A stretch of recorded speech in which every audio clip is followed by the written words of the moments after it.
অতএব এত দুশ্চিন্তার কিচ্ছু নাই, জীবনকে নিয়ে এত দুশ্চিন্তার কিচ্ছু নাই। জীবনটাকে কোরআন সুন্নাহর আলোকে এনজয় করেন। কোরআন সুন্নাহকে দিয়ে জীবনকে এনজয় করা যায়।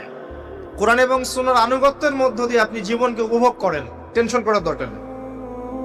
মনে রাখবেন, আল্লাহ যদি আপনার সাথে থাকেন এবং আল্লাহ যদি আপনাকে কবুল করেন, পৃথিবীর কোনো শক্তি নাই আপনাকে টলাবে। পৃথিবীর কোনো শক্তি নাই, পৃথিবীর সমস্ত শক্তি একত্রিত হয়ে আপনার চুল বাঁকা করতে পারবে না, যদি আল্লাহ আপনার সাথে থাকে। আর যদি আল্লাহ আপনার সাথে না থাকে, আইওয়াস শোডাউন দিয়ে কোনো লাভ হবে না, কেউ আপনাকে বাঁচাতে পারবে না। অতএব আল্লাহকে আপন করে নেন, যার যার হক তাকে তাকে দেন, নিজের হক আল্লাহর কাছে চেয়ে নেন, ইনশাআল্লাহ আপনি সুখে থাকবেন।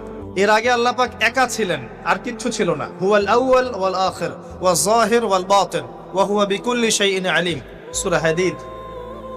আল্লাহ পাক একা ছিলেন, কোনো কিছু